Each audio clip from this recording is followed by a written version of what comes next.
Good evening, everyone. On behalf of Intas Pharmaceutical Limited, I, Dr. Mithilesh Nayak, welcome you all to this sixth edition of Practice Pulse in Hypertension. Today, we are going to discuss management of hypertension and coexisting heart failure. And to guide us, we are having with us Dr. J.C. Mohan sir.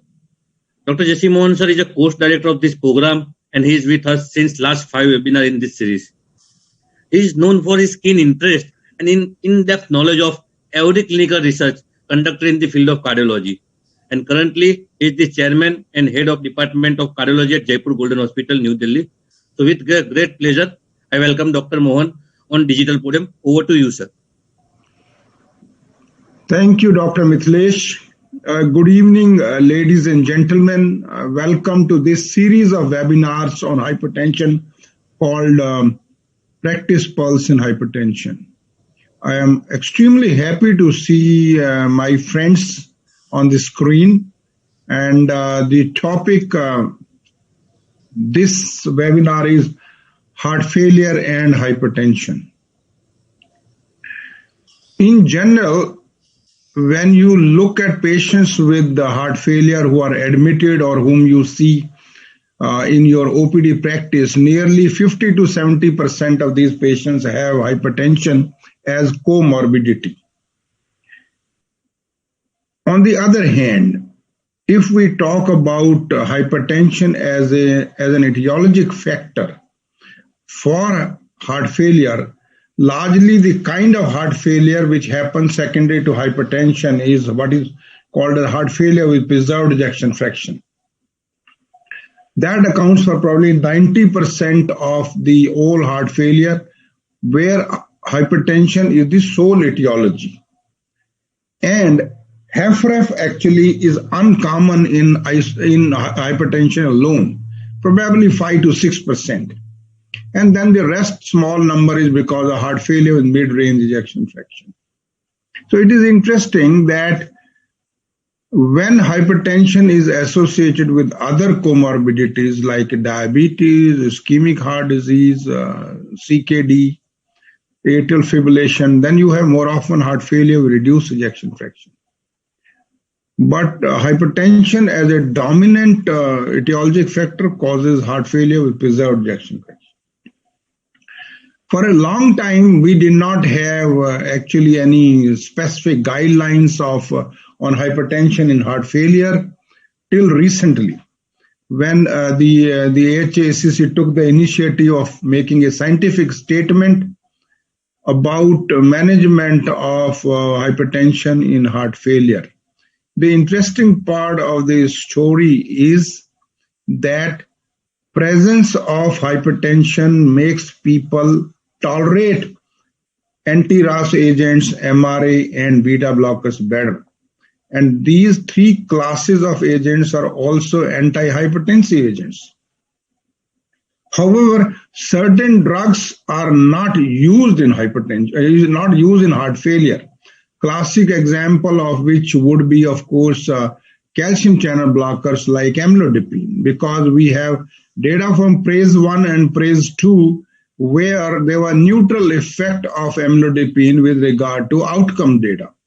We have similar kind of data, or rather a more adverse data with moxinidine in a study called MoxCon, which Carl Swedberg actually initiated and then ended up in 2010 because within the first 2.5 months of starting the trial, there was increased mortality because of high dose of moxinidine.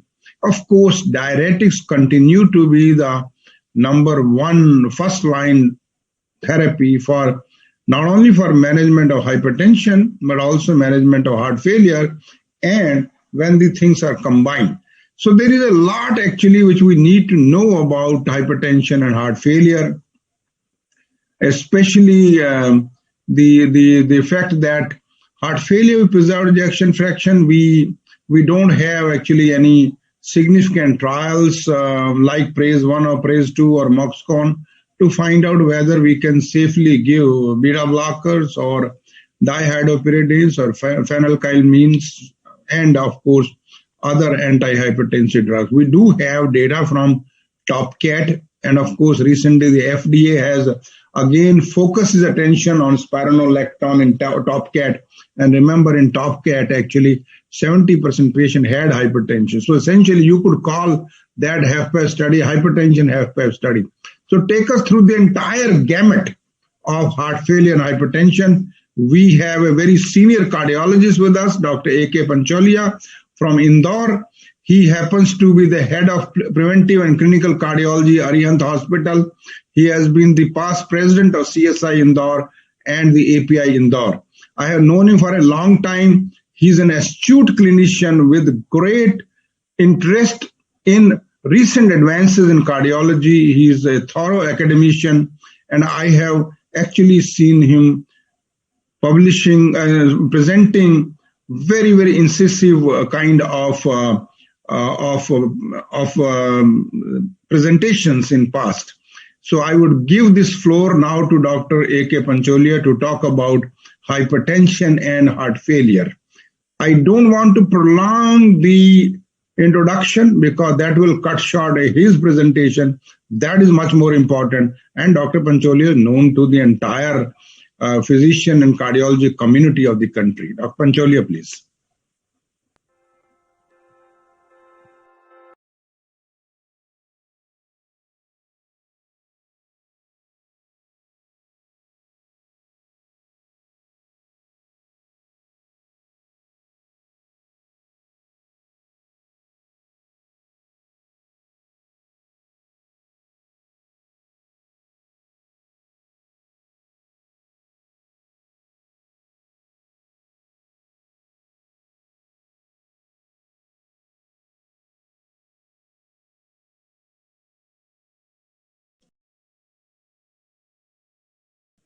Can you hear me now? Can you hear me now? Okay. So, respected Dr. Jesse Mohan, for the kind words of introduction, my other co-speaker and other panelist and the audience. So, in next 15 minutes, I shall be discussing about hypertension, LVH to heart failure. Hypertension is the leading cause of cardiovascular morbidity and the leading cause of death by the country income level. Cardiovascular mortality risk doubles with each 20 by 10 millimeter mercury increment. When you look at the Indian scenario, 29% of the people in India are hypertensive, 33% in the urban area, and 25% in the rural area. Only 15.4% of the total hypertensive group have BP under control, and rest do not in India.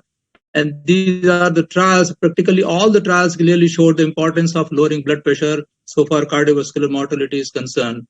LVH, CHD, and CHF are the important target organ damage related to hypertension, and this is the cardiovascular continuum from hypertension as a risk factor to heart failure, leading to myocardial ischemia, to myocardial infarction, the remodeling, and ultimately heart failure and death.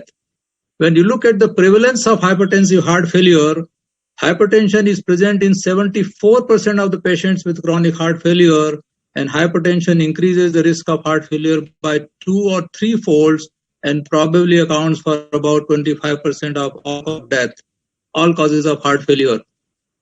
Coming to the Framingham Heart Study, the incidence of heart failure increasing with the stage of hypertension, more with the stage 2 hypertension compared to stage 1 and the normal blood pressure. Coming to the prevalence and etiology of heart failure in India, uncontrolled hypertension and IHD patients are the key target population develops heart failure in India. And this is from Jaipur Heart Watch by Dr. Rajiv Gupta and the group. As you can see here, the etiology of heart failure in India after CHD, hypertension is coming second as etiology of heart failure. And this is the latest paper from Korea. The comparison of a dedicated heart failure registry showed that hypertension accounts for more than 50% cases of heart failure. Left ventricular hypertrophy is the important intermediate step towards the progressive hypertensive heart failure. LVH is the independent risk factor for the stroke, heart failure, and coronary heart disease. When you look at the pathophysiology of LVH heart failure in hypertension, there is a volume overload, the pressure overload, with increase in the afterload, left ventricular mass wall stress, leading to hormonal activation, particularly RAS as well as sympathetic nervous system activation on one side, mechanical state on other side, with the extracellular and intracellular signals altered metalloproteinases, and leading to LV hypertrophy with the myocyte damage and the fibrosis, and ultimately lead to hypertensive heart disease in the form of arrhythmia, heart failure, and coronary heart disease. What are the consequences of LVH and heart failure? There is an impairment of the contractility leading to systolic heart failure, and the reduced filling leading to diastolic heart failure after the LVH. And this is the progression of hypertension to LVH and heart failure. Hypertension, when associated with obesity and diabetes, as Dr. Jessimon already pointed out, when they are associated with obesity and diabetes, leading to left ventricular hypertrophy with a diastolic dysfunction, and that actually leads to hypertension with preserved ejection, the heart failure with preserved ejection fraction, and ultimately heart failure. When hypertension is associated with smoking, dyslipidemia, and diabetes, leading to myocardial infarction, and that leads to systolic dysfunction with heart failure with reduced ejection fraction, in fact. And this is the staging of hypertensive heart disease. The stage 1, when there is a left ventricular diastolic dysfunction with no LV hypertrophy, and stage 2, LV diastolic dysfunction with LV hypertrophy, and stage 3, clinical heart failure with a preserved ejection fraction, and lastly, stage 4 is the eccentric LV hypertrophy with a reduced ejection fraction. Category of the patients who are prone to get concentric LVH are the Black population, female, older patients, and patients with isolated systolic hypertension, and those with the higher systolic blood pressure. And there is impact of comorbidities also, the diabetic patients having more concentric LVH, while the coronary artery disease patients have more eccentric LVH. How do we predict the development of heart failure in patients with hypertension? And here we have to look for the evidence of diastolic dysfunction, particularly LA volume, without any mitral valve disease, and the importance of biomarkers also, particularly uric acid, matrix metalloproteinases, natriuretic peptides, and monocyte chemoattractant protein 1. Patients with hypertension and a high clinical risk of heart failure should be screened regularly for the diastolic dysfunction or the LV hypertrophy to prevent progression to advanced disease. What about prevention of hypertensive heart failure? How to go for the prevention? And here lies the importance of LVH regression. Regression of the left ventricular hypertrophy predicts the prognosis and clinical consequences of the LVH regression. Systolic dysfunction after the regression either may be unchanged or there is improvement in the mid-wall, while the diastolic filling abnormalities after the regression may be unchanged or it is improved.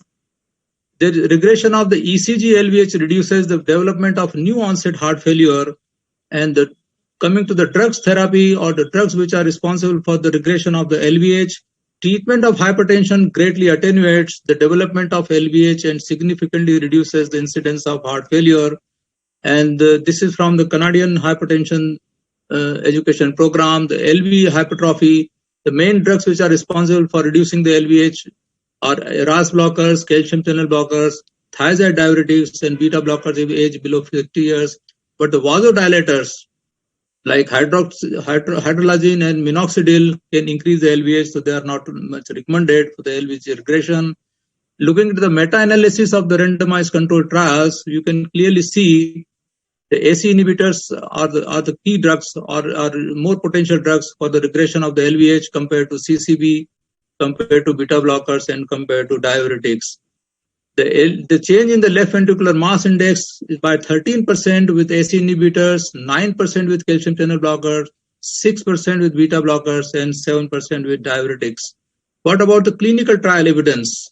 After this landmark trial, the LIFE trial with losartan, they are much more focused now on the LVH regression. The different trials coming after the LIFE trial. And here in the LIFE trial result, the change in the left ventricular mass index reduced much more with the losartan compared to atenolol. And this is the HOPE sub-study with the ramipril. Again, it clearly showed with the regression of the LVH, the primary outcome is reduced much more in favor of ramipril compared to the placebo, where there is no regression. While heart failure also reduction in heart failure when there is a regression with ramipril compared to the continued development and the persistence with the LVH. And these are the several other trials which clearly showed clinical benefits of the LVH regression. What about new concept here? And here is the possible role of SGLT2 inhibitor. As you know, the SGLT2 inhibitors are now the blockbuster drugs for the heart failure patients in diabetics as well as non-diabetic also. So what about the possible role of SGLT2 inhibitor in LVH regression and prevention of heart failure? And we have recent paper in European Heart Journal, the regression of the left ventricular hypertrophy with the SGLT2 inhibitor by Benanian group, and this is from Brown and group. The DAPA LVH trial, the randomized control trial of dapagliflozin on the left ventricular hypertrophy in people with type 2 diabetes. And the hypothesis which is there for the LVH regression is the reduction in the preload, reduction in afterload, reduction in insulin resistance, and reduction in weight. With the conclusion that the dapagliflozin treatment significantly reduced the left ventricular mass in the people with type 2 diabetes and LVH, and this reduction in LV mass was accompanied by a reduction in the systolic blood pressure, body weight, visceral as well as subcutaneous adipose tissue, insulin resistance, and hsCRP. The regression of the left ventricular mass suggests dapagliflozin can initiate a reverse remodeling and change in the left ventricular structure that may partly contribute to the cardioprotective effects, particularly heart failure hospitalization by dapagliflozin. Coming to the treatment of hypertension in patients with heart failure, and you can see a clear benefit. There is 29% reduction in the major adverse cardiovascular events, 33% reduction in cardiovascular mortality, and 37% reduction in heart failure. Optimal BP control decreases the risk of new heart failure by 50%, and optimal BP control in patients with prior MI reduces the risk of heart failure by 80%. And this is the UKPDS data where the tight BP control either with beta blocker or AC inhibitor in type 2 diabetes decreases the heart failure by 56%. There is an issue related to J-curve phenomena, hypertension control in heart failure, and it is seen both in HFrEF as well as HFpEF patients. And this is based on the fact that the higher systolic blood pressure in patients with heart failure is associated with paradoxically protective effects on survival. And several studies like Optimized Trial, CHARM, Copernicus, they have shown that in most heart failure populations, high and not low systolic blood pressure is associated with improved outcome. And I think the issue will be further discussed by my next speaker. In patients with HFrEF, a low blood pressure reflects not only a lower LV systolic contractility, but also a lower cardiac output, and therefore a higher BP is associated with decreased mortality, because in patients with heart failure, BP may be an indirect measure of left ventricular function. The intensive control of BP is, of course, recommended for the patient with hypertension who are at the risk for heart failure. However, the optimal range within which BP should be controlled and the benefits of intensive BP control in patients with established heart failure remains unclear. But the ESC guidelines clearly come out with the optimal BP goal of 130 by 80, which is beneficial when treating patients with established heart failure. And this is a study from India. The AC inhibitors, ARB, reduce the heart failure by 31%, beta blockers by 41%, heart failure hospitalization, and aldosterone antagonists by 35%. And when you look at the simple algorithm, in patients with heart failure with reduced ejection fraction, the recommended treatment is at the first step, RAS blockers, including ARNI also, along with beta blockers. And next step will be addition of the diuretic or MRA. And third step is the inclusion of dihydropyridine calcium channel blocker and hydrolyzine. While in patients with a preserved ejection fraction, although no therapy has been established up till now in HFpEF patients, but the data are now some data are in favor of AC and ARBs. And MRA is particularly based, as Dr. Jesse Mohan has already pointed out, based on the TopCat as well as the ALDO-HF trial, which showed the benefit of spironolactone or aldosterone antagonist. And this is about the ARNI. What about the use of ARNI in these patients? And we have this parameter trial, which is looking at the elderly patients about the central aortic pressure. And the result from this parameter trial, the sacubital valsartan may be an attractive therapeutic agent to treat elderly with the systolic central hypertension and or nocturnal hypertension, that is salt sensitive hypertension. And these are the high risk hypertensive phenotypes which are prone to develop heart failure with preserved ejection fraction and chronic kidney disease.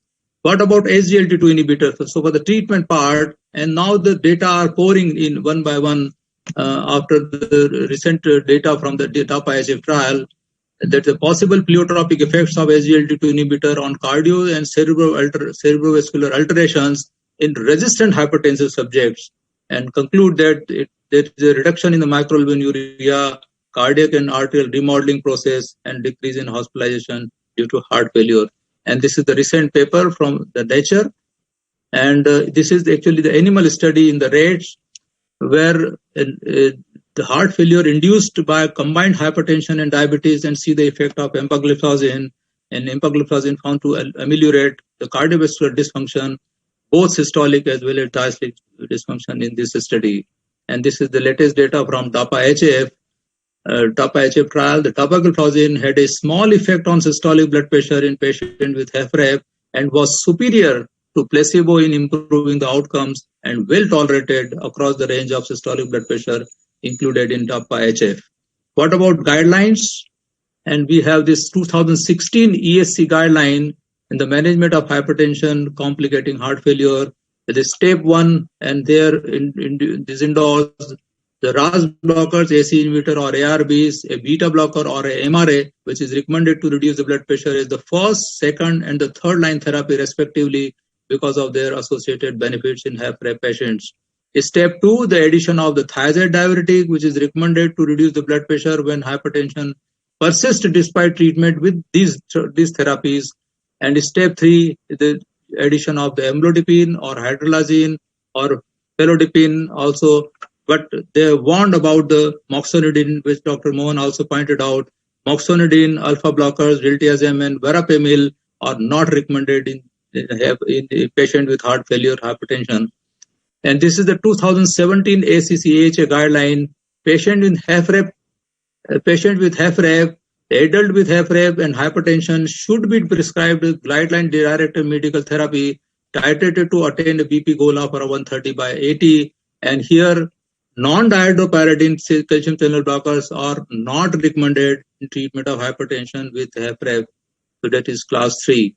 And what about HFpEF patients? Adult with HFpEF who present with symptoms of volume overload, diuretic should be prescribed to control hypertension. That is class 1 recommendation. An adult with HFpEF and persistent hypertension after management of volume overload should be prescribed AC inhibitors or ARBs and beta blocker titrated to attain the systolic blood pressure of around 130. Class 1 recommendation, class 1 level C recommendation. And this is latest 2018 ESC guideline. And they also favor the same ACC-AHA guideline, the use of these 3 agents, RAS blockers, beta blockers, or diuretics, or MRA. If required, it is class 1 level A recommendation. Dihydropyridine, calcium channel blockers may be added if the BP control is not achieved, class 2B level C recommendation. And in patient with HFpEF, BP treatment threshold and target volume should be the same as HFrEF. And this is the threshold for the treatment of initiation in hypertensive patient with heart failure with reduced or even preserved ejection fraction. BP lowering should be considered if the BP is more than 140/90, class 2A level B recommendation. And this is the combination therapy by ESC again in HFrEF patients. The initial therapy would be combination of RAS blockers, diuretic, and beta blockers. And if not controlled, then add MRA to these combinations. And this is the last slide. This is proposed by the French Misreli, the simple algorithm about the anti-hypertensive strategy in patient with a persistent hypertension in heart failure patients. The presumptive heart failure therapy, RAS blockers, beta blockers, loop diuretics, switch to AC inhibitor ARBs, switch from AC inhibitor ARBs to valsartan or sacubitril, and continue or add statin, and switch from the traditional beta blockers to vasodilating beta blocker, and they are given importance to SGLT2 inhibitor here when there is associated type 2 diabetes. Thank you very much. Thank you, Dr. Pancholia, for taking us through this exhaustive review about hypertension and heart failure. I think, and you rightly pointed out that as far as dihydropyridine use is concerned, the ESC 2018 guidelines and the ACCHA guidelines are somewhat different, class 1 and class 2 BC indication. We would be discussing these specific molecules and of course some more detail, like from the L-heart we got idea about doxorubicin increasing hospitalization for heart failure. I think that, and you rightly said that that is a contraindication, a class 3. We certainly know a reasonably good amount of data. Some of that we are going to discuss. What we are going to do is have discussion at the end of Dr. K. Jayashankar's presentation, because then everybody can join in and chip in and give his opinion on this important topic of hypertension and heart failure. We do have our panelists, Dr. Sanjay Mittal from Medanta, Dr. Ajay Sinha from Patna, very senior guys, very talented, very accomplished people with a lot of knowledge, information, and of course deep interest in this area of heart failure. We would go to Dr. Jayashankar's presentation about a case of hypertension with heart failure. Dr. Jayashankar is a product of J.V. Pant Hospital, so I'm happy actually. I was a professor there when he was doing DM, and so I have special affinity and affection for him. He is currently the chief of clinical and cardiology and electrophysiology in MIOT Hospital, Chennai. Previously, he was in Madras Medical Mission as the chief of electrophysiology. And he is deeply interested in both clinical cardiology and interventional electrophysiology. He is going to present to us a case, and he will dissect out the case in his way, and we will have an opportunity with the help of panelists to dissect out that case in different ways, if possible, if there are different ways, and that would be the interest in this case. Dr. Jayashankar, the floor is yours. Thank you.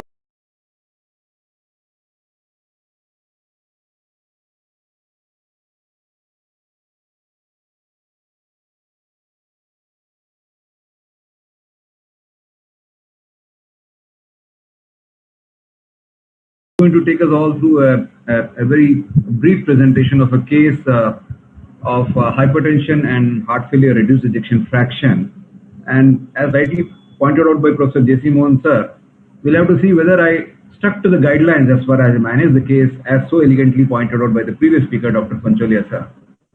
So my case is a 60-year-old career diplomat who retired very recently, a lady, with slowly progressive shortness of breath on exertion, which began about a month ago. This lady presented during the pandemic about 4 months ago, so it's about 5 months now. And the week before presentation, her breathlessness increased so much so that even at rest, she was not comfortable. And even while talking, she had progressed to class 4 dyspnea. She gave a history of PND and orthopnea and was using about 4 pillows at night to be comfortable. She was able to sleep hardly for less than half an hour at a time for the week before presentation. So her past history is something like hypertensive for 10 years on lisinopril 10 milligram a day, amlodipine 5 milligram a day, and a thiazide diuretic.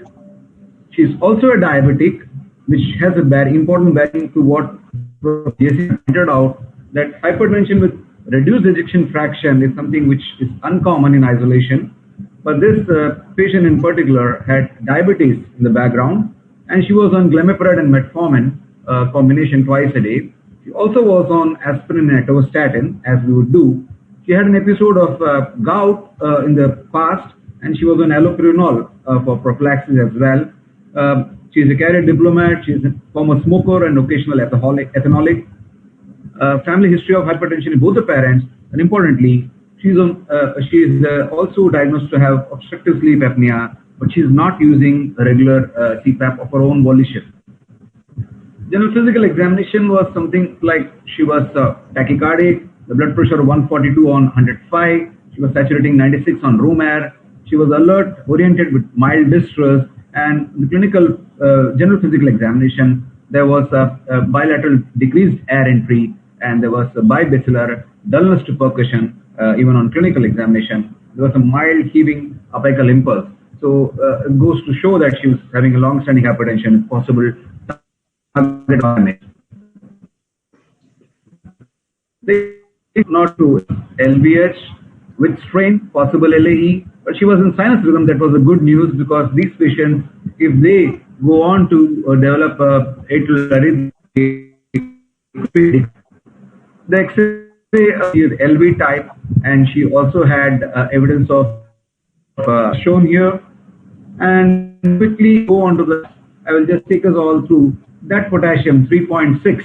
She's been on a thiazide diuretic for a while, and the fasting glucose was 114. The BNP levels before, during, and after treatment was something like 719, 326, and 40. And the lipids were fairly okay, and there's nothing much contributory, and she was not polycythemic, and there was nothing contributory otherwise.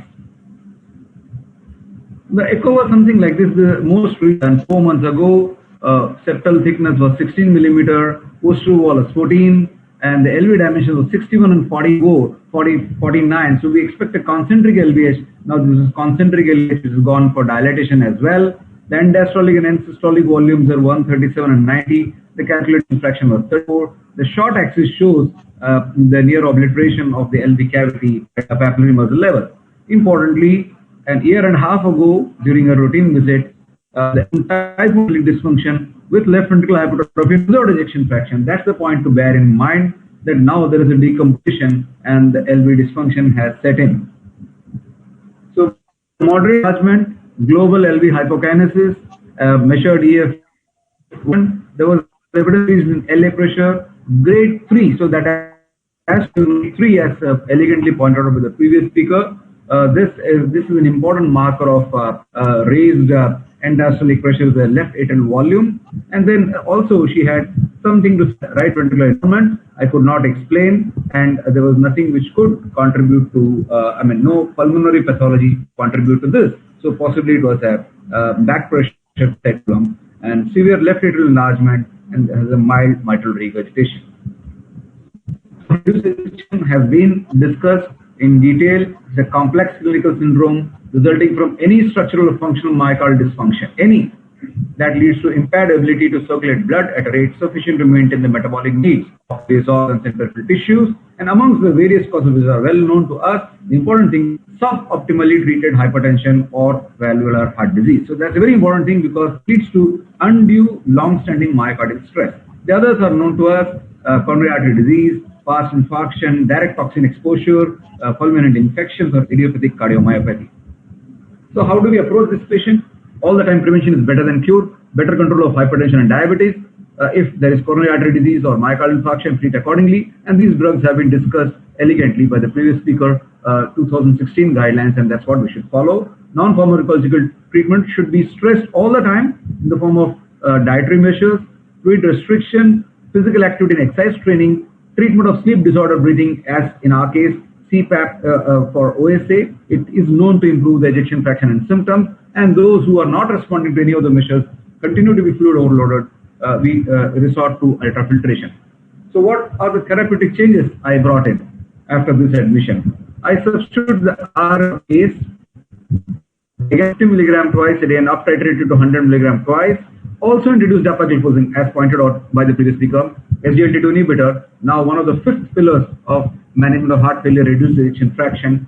It started at 5 milligram a day, added MRA, remember her potassium was 3.6, and thiazide substituted with loop diuretic, furosemide 60 milligram, and divided doses was something like 40 and 20, and added carvedilol once the lungs were dry, started at 3.125, so vasodilatory beta blocker, 3.125 mg twice, gradually updated to 12.5 milligram twice, and she continued to be symptomatic 1 month down the line and had to introduce digoxin in view of persistent symptoms.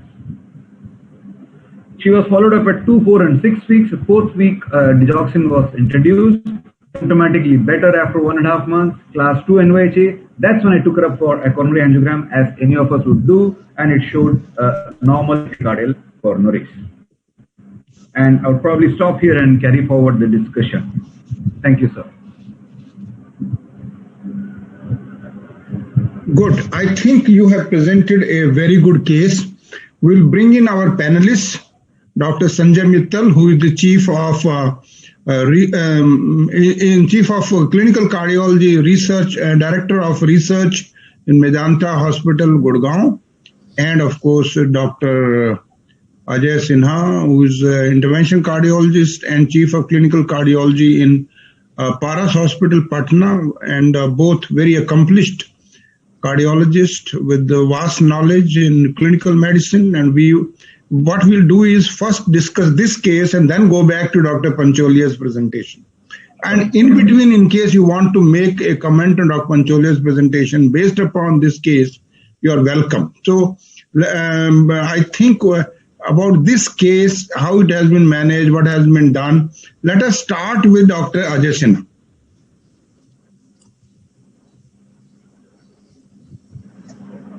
You are muted, sir.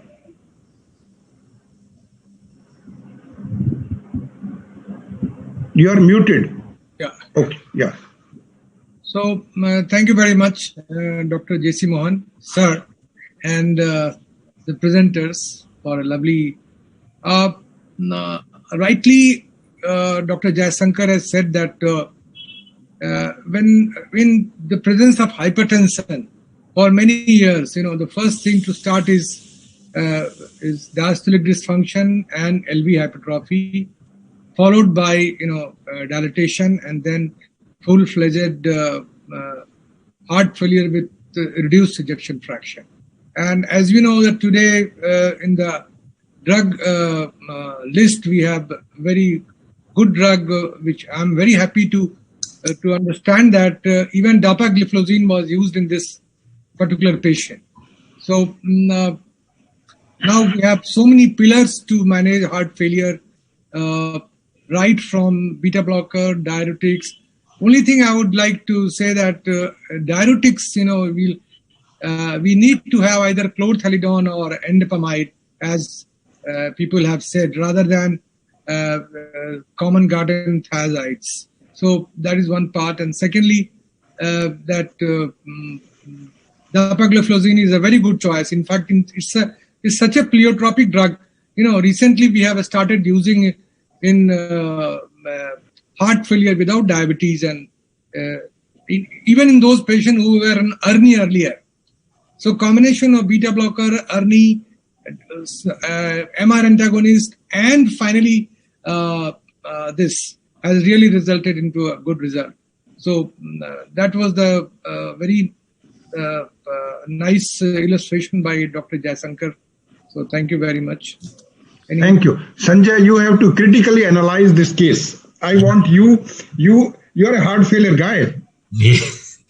So a few things which come to my mind. I think this was a wonderful case. I was trying to write out all the sub-fractions of heart failure, and I could write almost everything, including the left bundle branch block. As I could see in the ECG which was shown, the QRS width was possibly more than 3 millimeters, any which ways. So my question is that it's very right that the groups of the drugs used were the correct ones, but my treatment strategy would possibly be based on what was the response to the blood pressure with addition of these medications. If the pulse rate was 99, carvedilol was just 3.125 twice a day. In my opinion, before we add digoxin, the escalation of the dose of the carvedilol, also the dose of ARNI was just 50 milligrams twice a day or 100 milligrams twice a day. With a initial pressure of 142 or 105, it could easily be scaled up to 200 milligrams twice a day. The third thing was, I understand that there is a reservation of starting dapagliflozin in acute heart failure settings, and that is possibly why you started 5 milligrams once a day rather than 10 milligrams, which is the full-fledged dose. But my question to you would be, what was the response to the first escalation of the dose? Did the person lose enough weight? Was the diuresis enough? Was the blood pressure under control or the blood pulse rate under control? Why was the decision of digoxin taken so early without the optimization of the hypertensive medications? Yes, I didn't chart out the exact sequence of events. I followed up every 2 weeks. It so happened that when I increased the dose of Arni from 50 to 100 at 2 weeks, the following week she had a dizzy spell, and the blood pressure was at home blood pressure was reported as 100 by 60. So I had a reservation out there, and the dapagliflozin was introduced after the 4th week. And she was on a diuretic of 40 and 20 of furosemide because she had symptoms of congestion. And the dyspnea and all improved to class 2 only at 6 weeks. So that's when I had to introduce the MRA because, as I said earlier, the potassium was 3.6. Being an electrophysiologist myself, I have critically analyzed the ECG. The QRS width was no more than 110 milliseconds. Okay. And it was all LV strain. So that was in the back of my mind all the time to give her a device. But then she doesn't qualify for a CRT for sure at this point of time. And the dapagliflozin, as you rightly pointed out, sir, it was started at 5 for fear of having undue natriuresis, diuresis. She was on a thiazide, she's on an Arni. She was on a furosemide, she was on Arni, and then I go on to add a dapagliflozin, and she had a giddy spell. So I was a little reluctant to up-titrate all the drugs simultaneously. And since she has, though she was in sinus rhythm, as you rightly pointed out, why did I initiate digoxin? It was initiated at 6 weeks, where she was feeling less than optimally normal. That's when digoxin was introduced. That was the way the sequence of events was. The other thing is that, understanding echocardiography a little bit differently from most of the physicians, the architect, although there were static images, the architecture of the myocardium was suspicious. The ejection fraction had dropped by almost half from in 18 months. I would be more keen in knowing what was the structure. Are we missing on a amyloid situation here? Was GLS done in this particular patient with the apical sparing or something else? Because coronaries were normal, but that is what my thought process also is. Yeah, well, I did not investigate it too much. As I said earlier, that she came in during pandemic situation, and this is about 3 months ago when we were in the peak of the pandemic. She was too unwell to report earlier. And yes, your point is well taken. Restrictive physiology should always be there in the back of the mind. But then remember that there was not much atrial dilatation. So I would consider a restrictive physiology only when there is a biatrial enlargement with valvular regurgitation. And the apices were free. And the global longitudinal strain, as we routinely do, was not suggestive of a restrictive physiology as well. To me, all the time, it was a concentric LVH whenever she was following up with me 2 or 3 times in the past. And I should be honest that I did not investigate on the lines of amyloid or other restrictive beyond what was done during this pandemic. Dr. Jaishankar, I think I would agree with Dr. Sanjay Mittal very strongly. A case like this, I would definitely look for cardiac amyloidosis. Absolutely no question. I'm going to do a pyrophosphate scan, and I'm going to look actually at the light chain analysis. Absolutely no doubt about this case. Under no circumstances, any patient like this who is under my care will escape to getting a light chain analysis and pyrophosphate scan. There is no way. It just wouldn't happen. So that is because these pictures, 16 millimeter thickness, ejection fraction 34%, in an elderly lady, I would strongly, I know it's uncommon, but I definitely will rule that out because tafamidis may come in Indian market anytime, and if it is ATTR, we have a specific treatment. That is one point. I do agree that, of course, we echocardiograph, and Sanjay happens to be an echocardiographer like me, so we look at all this strain business and left atrial volume, and of course, the other things, and he would have talked to you about pulmonary hypertension and RV strain and all that thing. I understand that is useful, but of course to a clinician, it probably provides limited information. For us, there is a lot of information in there.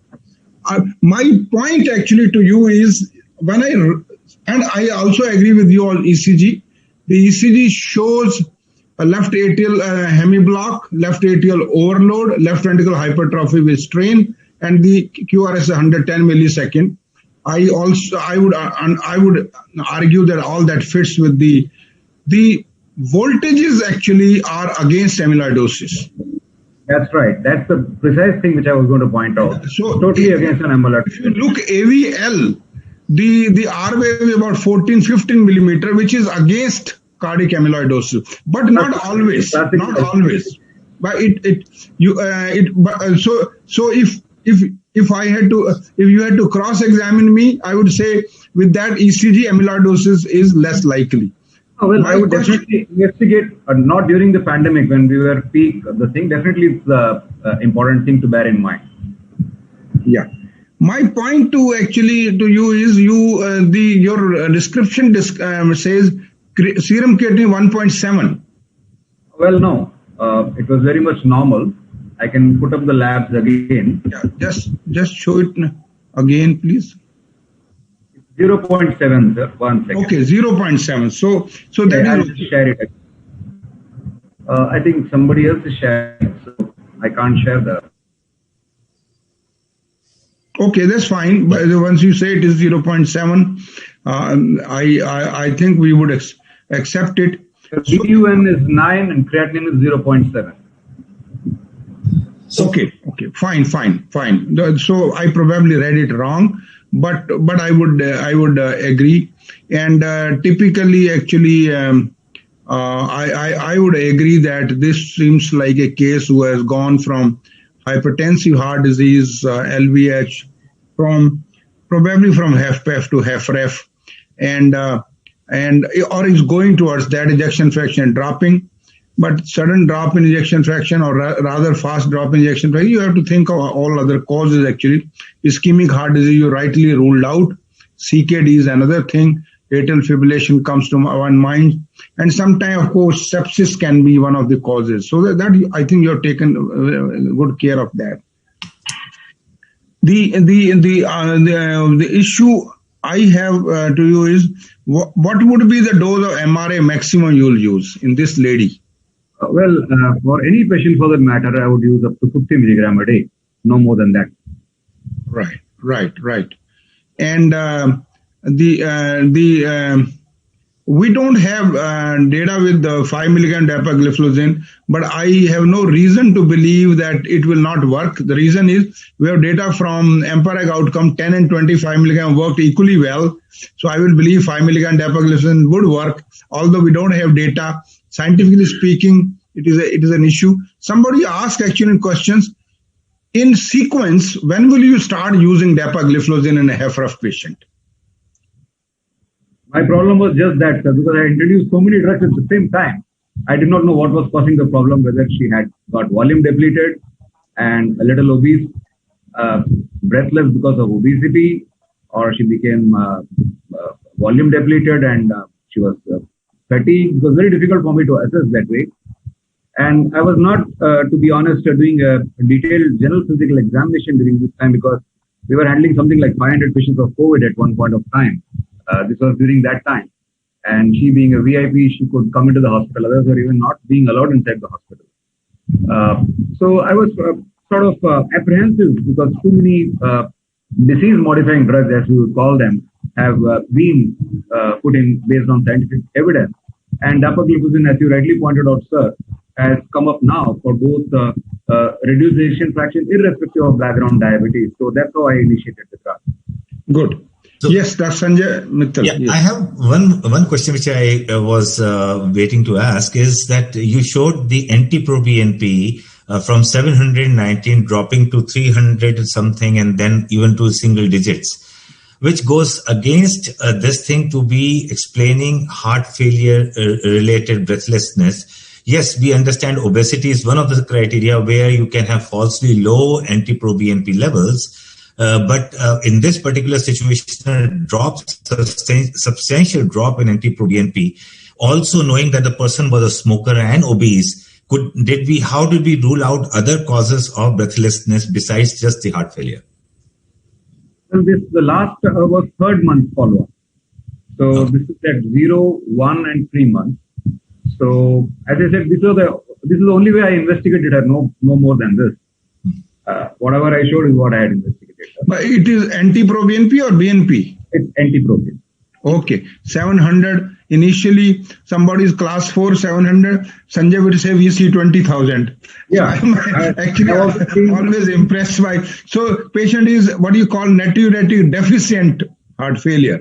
She's been on a thiazide diuretic for control of blood pressure for a long time. Perhaps there was a compensation out there, and there was not much chest signs as well. Okay, Dr. Pancholia, you have any point to make here before I ask the question which the viewers want?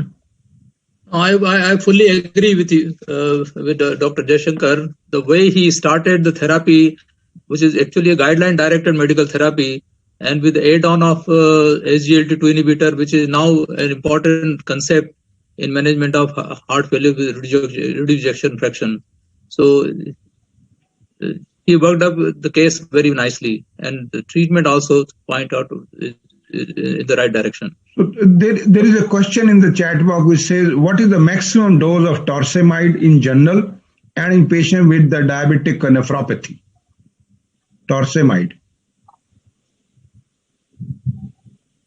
Torsemide, we have given up to maximum in our practice. We have given up to 20 milligram.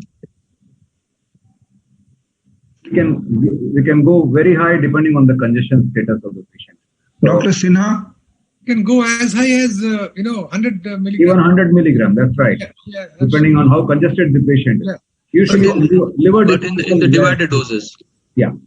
So there is an interesting theory which is going around and which the data has come in last 2 years. The loop diuretics are like a switch. Yes. If the switch is on with 10 milligram, 100 milligram will not do anything. 10 milligram is good enough. So it's a very interesting concept people have shown repeatedly that when you are able to show diuresis with 10 milligram, 20 will cause same diuresis, 40 will cause same, 100 will cause same.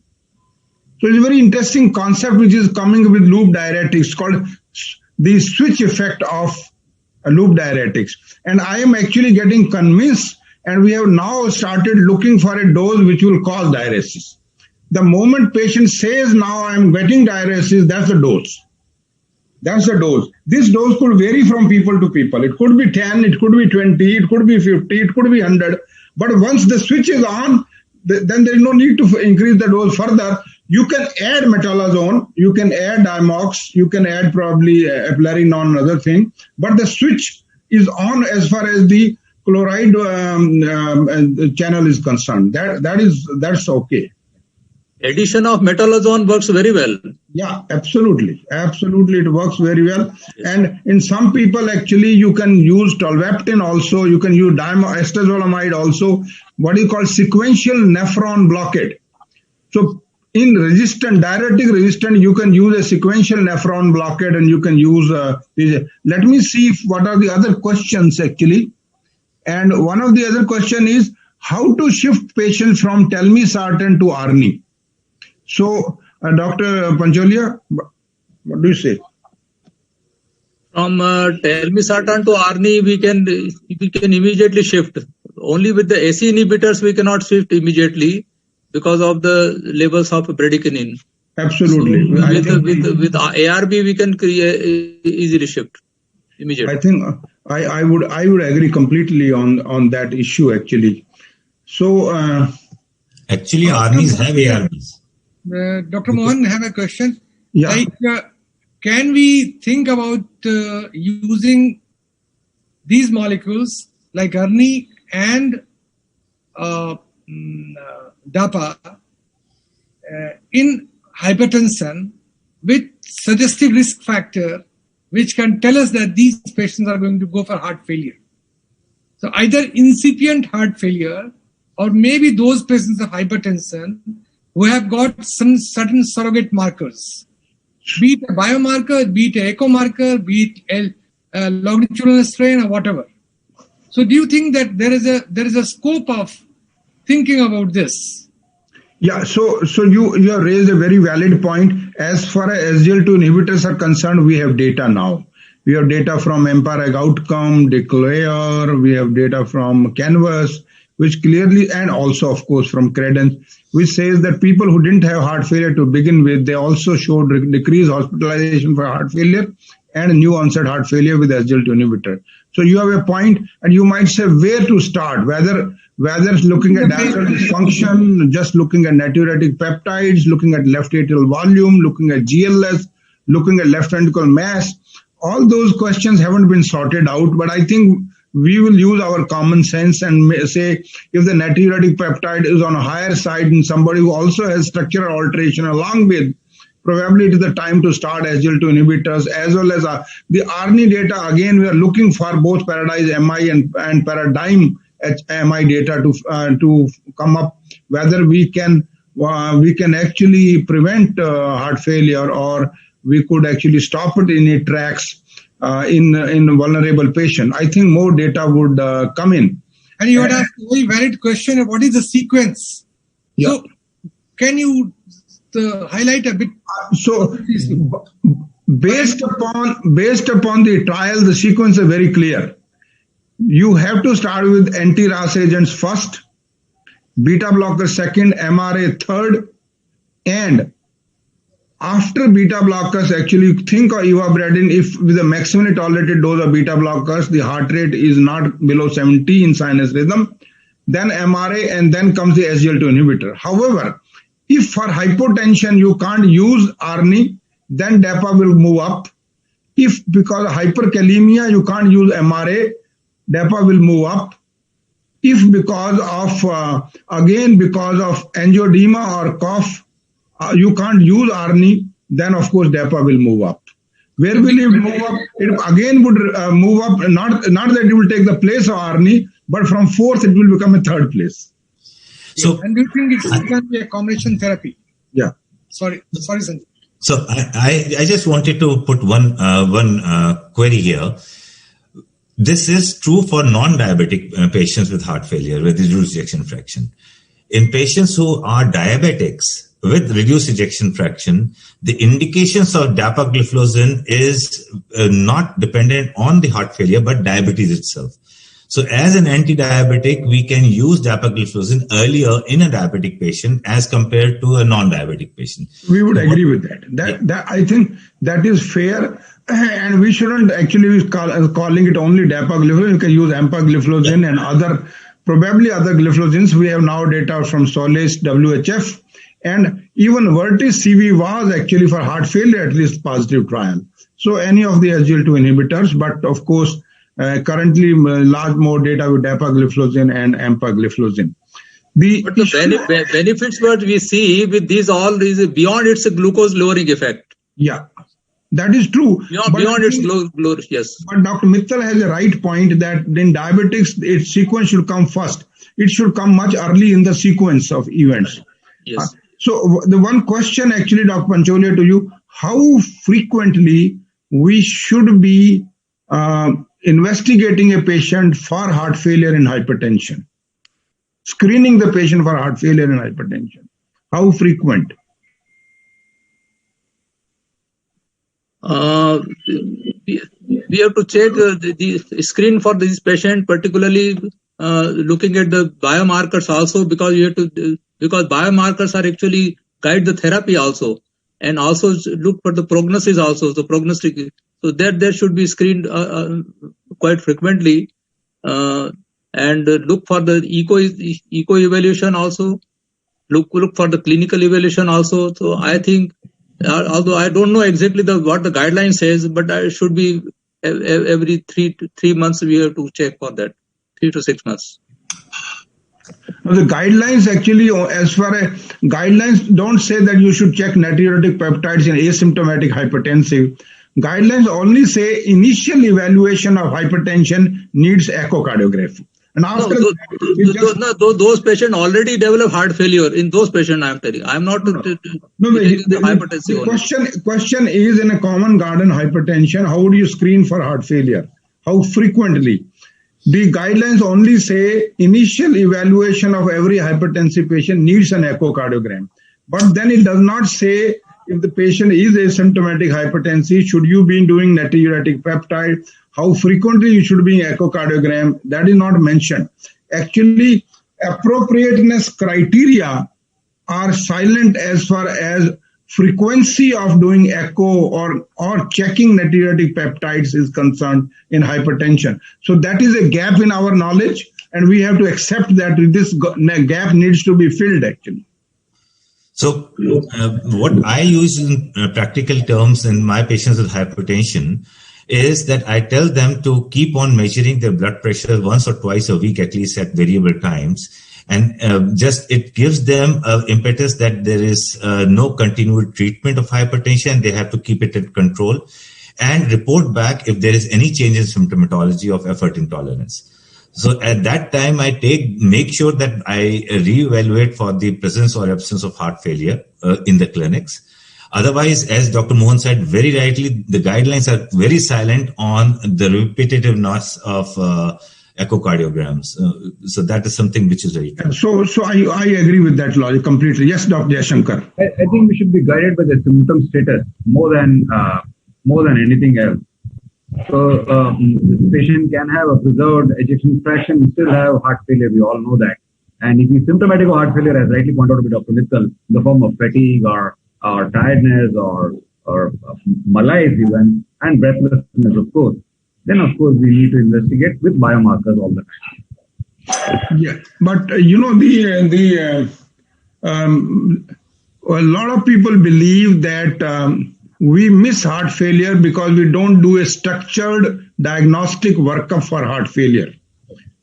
And that remains a big lacuna in current medicine. If you only rely on symptoms, patient may decide to tell you symptom, may not decide to tell you symptoms.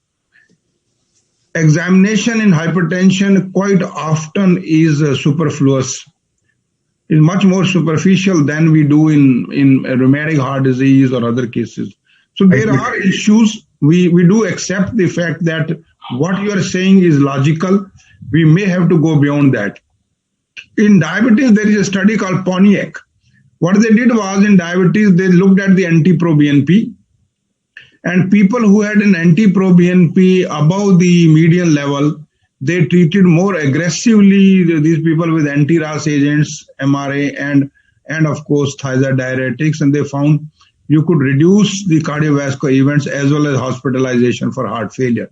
But it's a relatively small study. I think it's 300, 400 patients. It is just proof of concept is there. I mean, you have to be more aggressive. So there is a question actually, Dr. Pancholia, for you. Somebody who's ACE intolerant, would you use ARNI in those? AC intolerant, so why not use ARNI in those patients? No, because it is actually with ARB actually.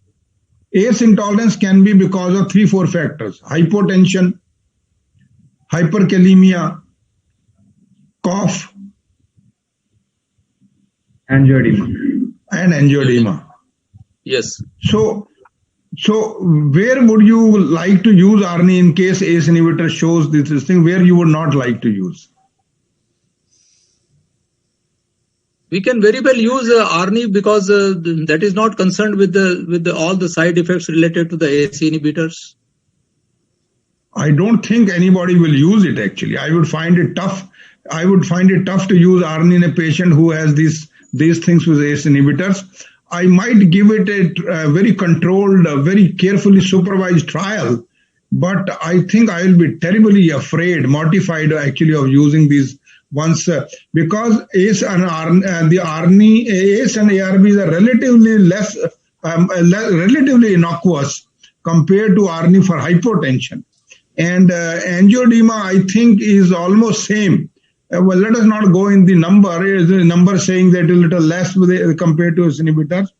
And our own experience says, since this is a bradykinin sparing drug, the cough is also significant with ARNI. I mean, we know, of course, paradigm study has some issues, and it says that the cough is not more, but clinical experience is telling us something different. Hyperkalemia. What about hyperkalemia? Yeah. I mean, so I understand that hyperkalemia was statistically found to be a little less in paradigm HF study. My own feeling is that wouldn't be too much difference between the two. And if there is hyperkalemia with ACE inhibitor, I have never seen a guy given ARNI and he will not develop hyperkalemia. We have seen it repeatedly. I strongly believe that hyperkalemia potential is virtually similar. Minor differences. I mean, it could be a play of chance also. I mean, you can't really say that that's the difference. The chances of hyperkalemia is found to be less with the ARNI because the sacubitril is responsible for interfering the potassium homeostasis. Our experience is actually not like that. Our clinical experience, and I use a lot of ARNI actually, I see hyperkalemia in the range of 5.2 to 6, roughly in about 15 to 20% people. I actually don't stop it, but I become careful. And somewhere when it reaches about 5.7, 5.8, then I will withdraw the dose, reduce the dose of MRA, use other tricks to find out whether patient taking any potassium containing substances, and then do something. But let me be honest, hyperkalemia because of ARNI is not very different from ACE inhibitors in clinical practice. Although paradigm HF said 10 and 14%, there is a difference. There is a difference of some 30%. I am willing to accept the data, but clinical experience tells that they are almost similar. I think the use of ARNI will be increased after the introduction of the zirconium. Newer anti-hyperkalemic drugs, Teritromer and zirconium. So it's interesting. I have been hearing about Petromer and sodium zirconium polysilicate for last 10 years. I'm yet to see these drugs coming to India and what cost they will come. I don't know. So I keep hearing every time go to a heart failure meeting, you have people talking a lot about it. Of course, the good thing is that we had important data presented in AHA about Finrenon. And Fidelio DKD study. Fidelio DKD study actually showed hyperkalemia is about in 2% with Finrenon. This being a non-steroidal mineralocorticoid receptor antagonist, hyperkalemia compared to spironolactone, which is about 10%, is about 2%. And gynecomastia is also of the same range, about 2%. So Finrenon, when it comes, whether 10 or 20 milligram tablet, will be useful because Fidelio DKD data showed 18% reduction in death, MI, stroke, and hospitalized for heart failure in patients who had evidence of diabetic kidney disease. And of course, those renal points were reduced by 30%. If you are talking of solid renal endpoints, those were reduced 30% in Fidelio DKD study. So I am willing to believe that Finrenon probably could replace eplerenone or spironolactone if cost is not a big issue and as and when it appears in Indian market.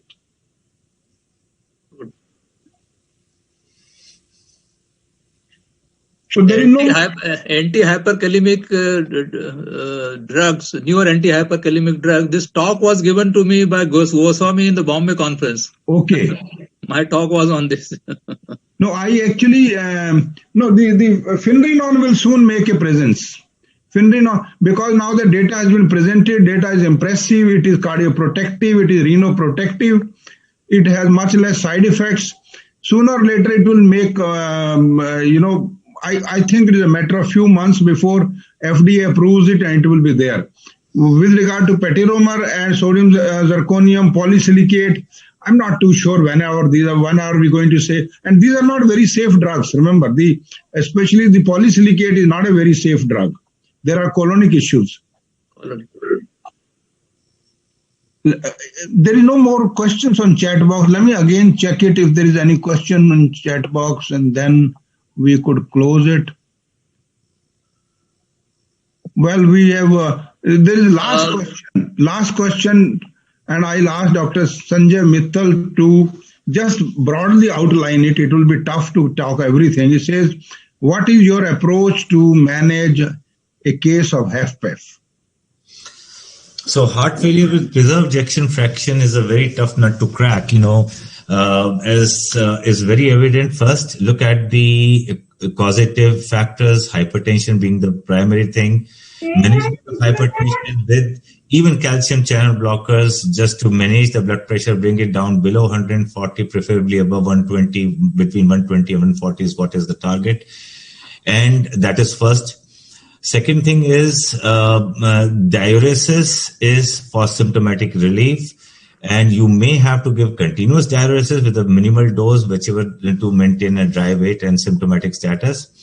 Third thing is atrial fibrillation. Atrial fibrillation is something which we have to look for and be very clear. It has to be managed in accordance to the guidelines of atrial fibrillation, probably rhythm control first, or the rate control, which is the second point if the rhythm cannot be controlled. Fourth thing is for lung and kidney issues, which are concomitantly there, manage diabetes. These are things which have to be done. Be very cautious about the lifestyle management. The salt and fluid balance is something which is important. Regular exercise has been recommended to be done again and again. One very important thing which I want to highlight here, a very common fact for HFpEF is chronotropic incompetence, one of the things which we sometimes fail to look at. In situations like this, be very cautious to maintain the heart rate around 65 to 70 and not below 60, and exercise-induced heart rate increase should be also assessed. And maybe in situations like this, beta blockers should be downplayed, and calcium channel blockers and ARBs or ACE inhibitors are a better choice. So the treatment today is symptomatic, control by diuretics and lifestyle measures, and control the risk factors, specifically hypertension, atrial fibrillation, pulmonary lung diseases, and obesity, and if you look at the kidney disease. Absolutely, I agree. The only comments I want to make is last week, the Cardio-Renal Advisory Board of the FDA looked at the data of TopCat again, and also the Paragon HF. By a vast majority, 11 to 1, actually they said spironolactone should be now recommended for treatment of HFpEF. So people believe that it will move from class 2B to class 2A in next guidelines. Even ARNIs.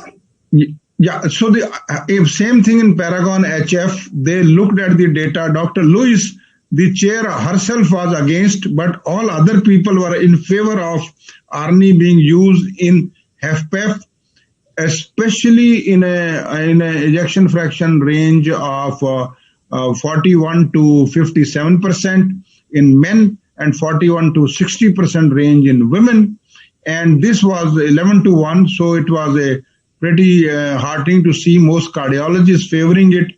And as Dr. Mittal rightly said, next guidelines will bring ARNI in HFpEF as a class 2A indication.